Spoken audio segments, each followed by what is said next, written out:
but getting pulled over for buzz driving could cost you around $10,000 in fines, legal fees, and increased insurance rates. Please drive around.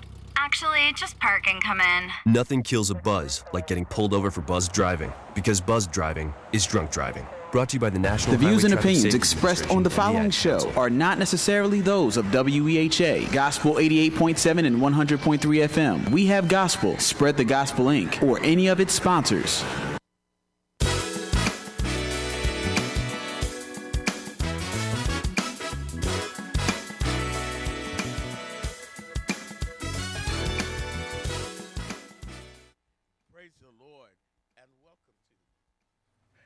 Praise the Lord and welcome to God's Will for Your Life. I'm your host and teacher, Prophet Dr. Kenny Applewhite. I just want to thank everybody who prayed for me, and I want to thank everybody that wished me a happy birthday. I turned 59 on Thursday, February 6th, me and my brother Kim, and it was so many well-wishers on Facebook that were just wishing us a happy birthday. And I thank God because I lived to see 59 years, and I had been really sick. But I thank God I'm feeling a lot better. Went to the doctors. They gave me some new medicine to take, but I was very, very sick. I was worried that I wasn't going to make it. But God is a good God. When it's not your time, it's just not your time. I want to talk about and explain about the story of fishes and the loaves. So we're going to start at John 6:1. It says, after these things, Jesus went over the Sea of Galilee, which is the Sea of Tiberias, and a great multitude followed him because they saw his miracles, which he did on them that were diseased. And Jesus went up into a mountain, and there he sat with his disciples, and the Passover, a feast of the Jews, was nigh. When Jesus then lifted up his eyes and saw a great company come unto him, he said unto Philip, when shall we buy bread that these may eat? And this he said to prove him, for he himself knew what he would do. Philip answered him, 200 pennyworth of bread is not sufficient for them, that every one of them may take a little. One of the disciples, Andrew, Simon Peter's brother, said unto him, there is a lad here which hath 5 barley loaves and 2 small fishes, but what are they among so many? And Jesus said, make the men sit down. Now there was much grass in the place, so the men sat down in number about 5,000. And Jesus took the loaves, and when he had given thanks, he distributed to the disciples, and the disciples to them that were set down, and likewise of the fishes as much as they would. When they were filled, he said unto his disciples, gather up the fragments that remain, that nothing be lost. Therefore they gathered them together and filled 12 baskets with the fragments of the 5 barley loaves, which remained over and above unto them that had eaten. Then those men, when they had seen the miracle that Jesus did, said, this is of a truth that prophet should come into the world. When Jesus therefore perceived that they would come and take him by force to make him a king, he departed again into the mountain himself alone. Father, right now in the name of Jesus, we thank you for this word. Lord, we ask you that you be glorified, your people be edified, and the devil be horrified at this word, that God, that you would anoint this teaching to go into the ears of those whom you want to hear. We thank you in Jesus' name, amen. If you can remember, excuse me, when I told you, when studying the Bible and when trying to get clarity on the Bible, you need to know the who, what, why, the who, what, why, when, and where. So you need to know who he was talking to, where did it take place, when did it take place, what was he trying to say, and where are we going with this. So those are the 5 W's in the Bible, because you need to know exactly what you need to know, true interpretation of the word. And usually in the Bible, when you're seasoned, you can read the scripture, and it will. Every time you read it, it turns into something. You get a new understanding of revelation. So the Bible said that Arthur was John, The theme was Jesus, the Son of God. The date of writing was AD 8095. The Bible said the background of John's gospel is unique among the four gospels. It records much about Jesus' ministry in Judea and Jerusalem that the other three gospels omit, and reveals more fully the mystery of Jesus' personhood. The Bible said that the author is identified indirectly as a disciple whom Jesus loved. The testimony of ancient Christianity and the internal evidence of the gospel itself point to authorship by John, the son of Zebedee, one of the 12 original disciples and a member of Jesus' inner circle, Peter, James, and John. And it tells us that according to several ancient sources, the elderly apostle John, while residing in Ephesus, was requested by the elders of Asia to write this spiritual gospel in order to counteract and refute a dangerous hearsay about a nature, a person, and deity of Jesus led by a persuasive Jew by the name of Cerinthius.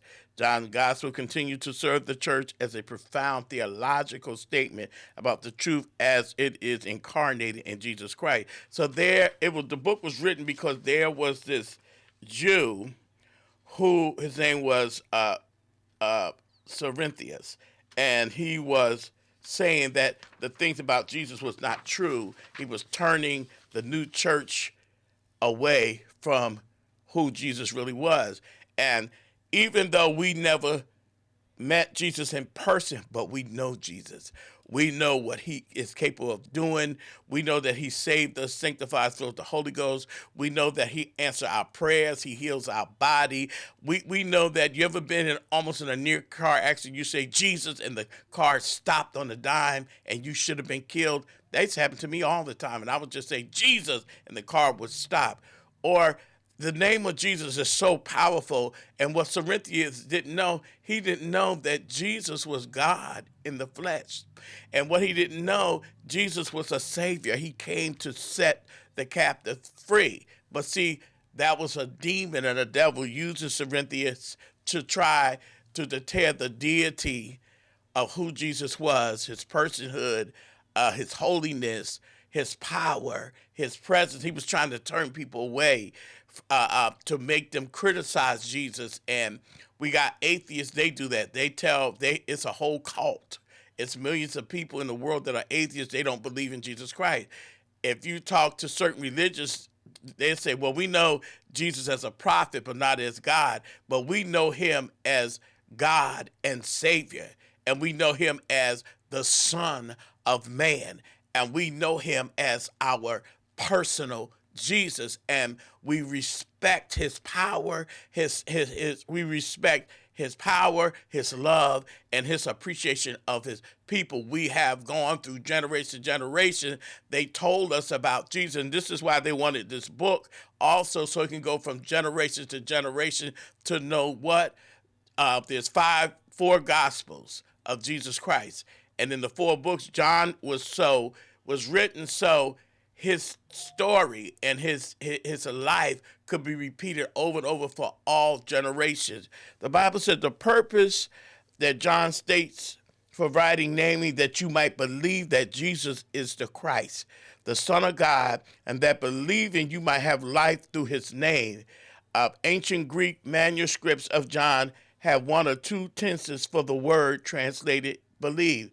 The error is subjective, that you may begin believing, and the present suggestion that you may go on believing. So we got to know Jesus so we can believe that he is, and we can continue to believe him and go on believing God. We know. Let me tell you something. There's not a friend like the lonely Jesus. There's not a friend. You know, there's some things that we cannot confide into the humans and to your friends and to your families, but you can lay in your bed at night and confide in Jesus. Guess what? He's not going to backstab you. He's not going to tell nobody. He's just going to give you a situation to solve the problem. He's awesome. He always say Jesus is super bad dynamite, almighty God is what he is to me. And I wouldn't want to live any other life but a saved life, because you know what? I told God I'm looking forward to eyes haven't seen, ears haven't heard, nor have it entered the hearts of those that know God, of men that we really don't know what He has prepared for those who are faithful, those that love Him. Don't you know there are people when they die, they have to stand before the throne of grace, and God's gonna say, "Depart from me, I know you not. You did not accept my son. You did not know my son. Because you didn't know my son, you don't know me, and you don't love me." And they go straight to hell. But when we stand before God, He's going to say, "Enter into the joy of the Lord, my good and faithful servant." That's what you got to hold on to, Jesus. I knew this girl, and one day I prophesied to her. We was on a bus, and she was saved. And I told her, I said, "There's going to be a fire on your street, and the buildings are going to get burnt down." Well, she came on the bus. She said, "Look, that happened.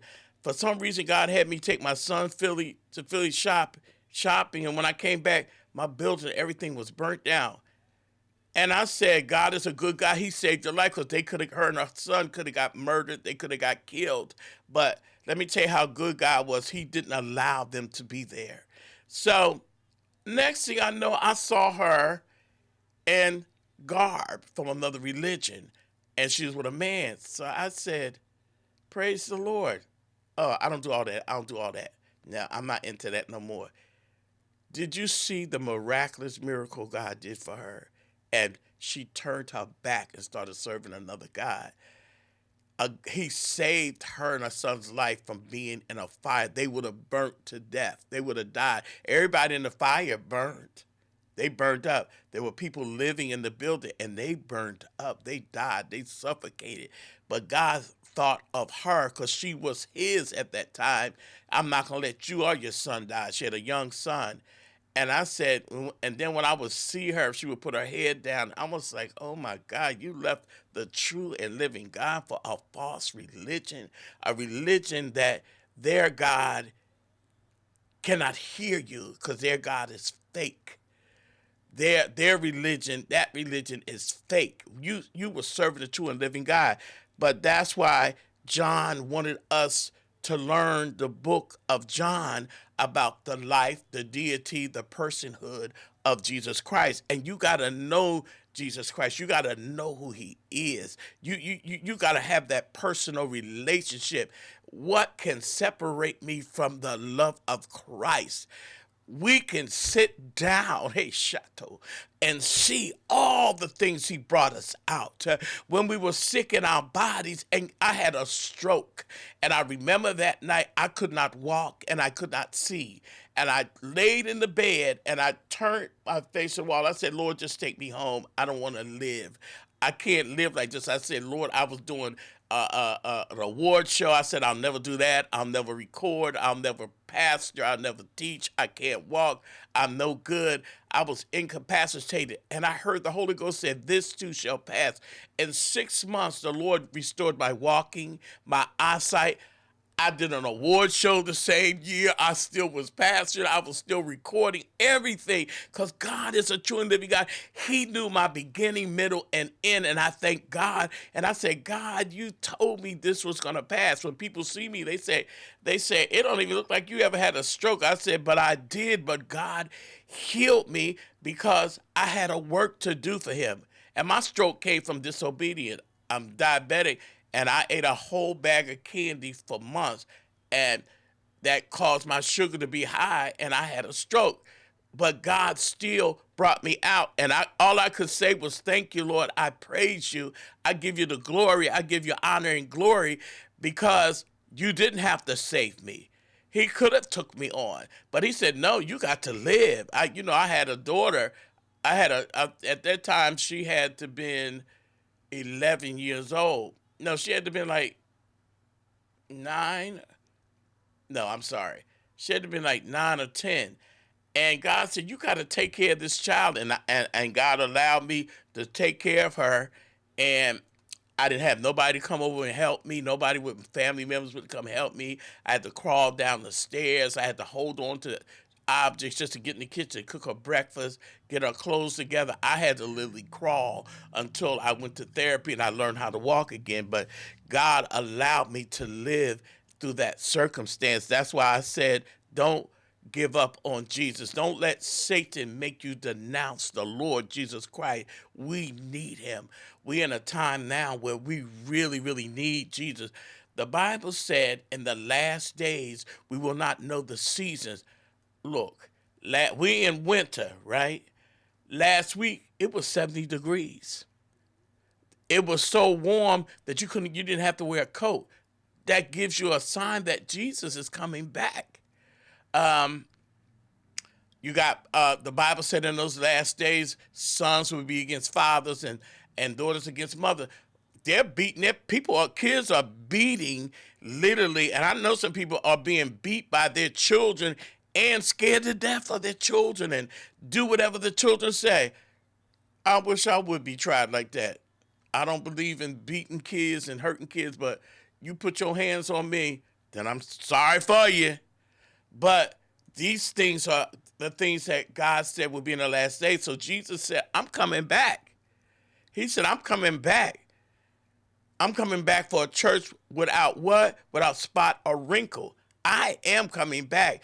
And the signs are evident. That's why I tell people, learn about Jesus. And he told them, he said, go to all nations and tell people about me and help them get saved. And I will be back. I will be back. And we're living in the last days. We really are. There's a lot. We got a president that's bipolar, schizophrenic.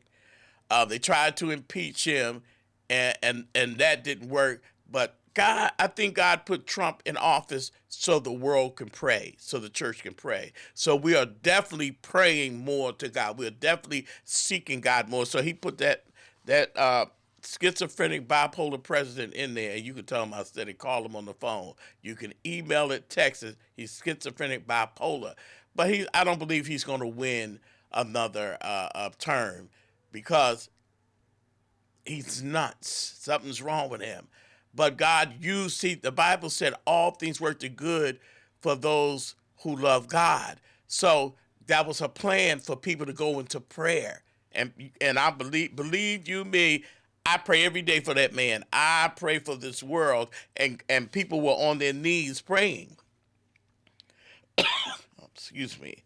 So I want to talk about the multiplication of the loaves, because also in the story of God feeding 5,000 men, and they said 2,000 children and women, but it was a significance. There's another order to that. As a mature Christian, there's a signal, there's a sign in the book of John. It says, and in the story of the fishes and loaves, it said the miracle of the loaves and fishes are referred to as the feeding of the 5,000. Is found in all four of the Gospels: Matthew, Mark, Luke, and John. In the story, Christ borrowed some loaves and fishes from a little boy, blessed and broke them, and then miraculously used them to feed the entire assembled crowd. I used to say, oh my God, this really happened, Lord. At first, I couldn't grasp it. I said, how in the world could you take 5 loaves and 2 fishes and feed, you're talking about 7,500 people? But he was God, and he could do it.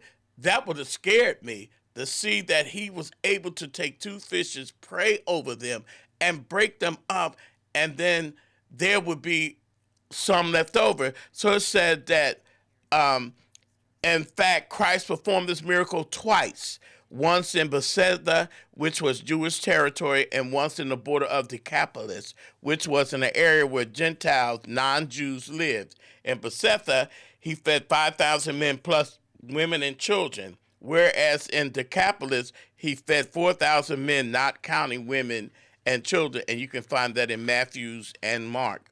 Says Christ later explained to the disciples that both miracles actually had a deeper meaning. With the Jews in Bethsaida, there were 5 loaves divided and 2 baskets of leftovers, right? So it says that the 5 loaves symbolize the 5 books of the Torah and the 12 tribes of Israel. With Gentiles present in Decapolis, however, Christ divided 7 loaves, and there were 7 baskets of scraps left over. These symbolize the 7 nations who originally lived in the land of Canaan. The purpose of the miracle was to announce that the blessings of the Gospels are for everybody, Jews and Gentiles. So that was the bottom line of the Fish and Loaves, to let us know that the blessings are for everybody. And I'm going to tell you what God did for me. I wrote in my iPhone in the notes, I said, Lord, I have $12,957 in credit card debt. And I said, Lord, I want to get it paid off this year. A surprise blessing came to me on my birthday. It was sitting in my account, and I was able to pay all the debt off. Tell me my God ain't bad. For my birthday, God paid the $12,957 debt, because I told God I wanted to be debt free. And the next thing is I have a 2019 car, and I said, God, I'm going to believe you for that. And the Lord just said, start saving towards it, and I'll help you. But look at the miracle.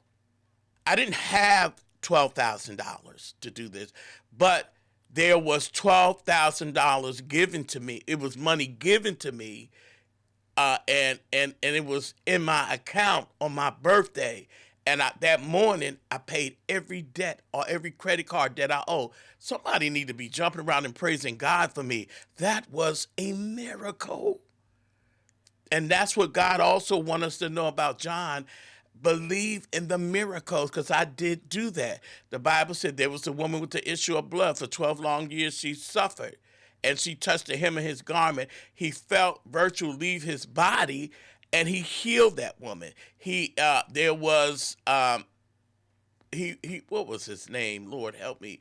But there was another powerful man, and his daughter was dead, and Jesus went there and woke her up, and she came back to life.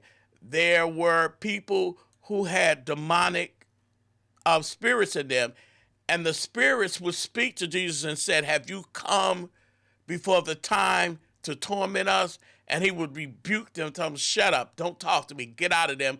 And at one time, then he found the man that was in the gravesite, and he said, what is your name? And the demon said, legions. The man had legions of demons on him. And they said, have you come before the time to torment us? And he said, loose him and leave him. And the man came back to his real mind. And the demons went into swine, into pigs, and jumped off a cliff, and they all drowned. Jesus is a super bad dynamite God. So Jesus is telling us in the book of John and in the Gospels, believe in my miracles. They really happen. They really, really happen. You can count on it. I did these things. I supernaturally God is a super bad God. I remember one time I was going to work. I had my wallet. I had $20 in it. I got to the bus stop and realized the wallet was gone, but I kept hearing the sound of a wallet dropping. And I kept saying, what is that? What is that? And when I checked my pocket, I said, oh, my wallet's gone. It was miles away, and I found it. God is a super bad God. He didn't allow nobody to pick it up, nobody to see it, but he let me hear it in the spiritual realm that it had dropped. God is a super bad God. One time I didn't have money to get to work. I didn't have lunch money, and I was sitting in my room pouting. I said, well, God, how do I get to work? And I said, Lord, I don't even have bus fare to get to work. I don't have money to eat lunch for the week. And the Lord said, get up and walk to the bus stop. And when I was study complaining, Lord, I can't believe you doing this to me, and you're not helping me. And let me tell you something. I looked, and there was a wet $20 bill. There was a time when I had been feeding the homeless, and one Sunday I didn't have no money to eat. And I said, Lord, I don't have any money to eat. How am I supposed to eat? The Lord spoke to me, and he said, go to the Chinese buffet. I go in the Chinese buffet. I'm standing in the middle of the floor. Tears just rolling. I said, you told me to come here. And I looked down. It was a little piece of money. When I opened it up, it was a $100 bill. God is a super bad dynamite. And I ate for about a month. God blessed me. You know, he didn't forget my labor of love. And I asked my family to help me, and no one would buy me food except my baby brother. He gave me $3. And the Lord said, don't go to KFC, go to the Chinese buffet. I was so overwhelmed, I didn't even have an appetite. I couldn't even eat. I don't think I even ate dinner because of that miracle. That miracle. And God is a miracle working God. If you enjoyed this teaching on Sundays on WEHA, I ask y'all to support this radio station, donate seed money to them. Let's keep it on.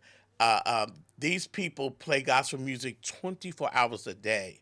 And it is a labor of love. They don't make money. They don't get rich off of it. But it's a ministry. And to have effective ministry, it takes money. So come by, drop off a check or something to the radio station, but be a blessing to them because we got 24-hour gospel music every day. Not some days, but every day, 7 days a week, 24 hours a day. We have preaching, teach Sunday, dynamic teachers and preachers. But I'm also going to ask you if you could seed to God's Will for Your Life, you can Cash App KENI, Applewhite at Cash App. City of Hope Bible College at gmail.com, PayPal. You can call us for prayer at 609-412-2465. You can email us at Prophet Dr. Kenny Applewhite at gmail.com if you want prayer, if you want to drop a line, because God is a good God.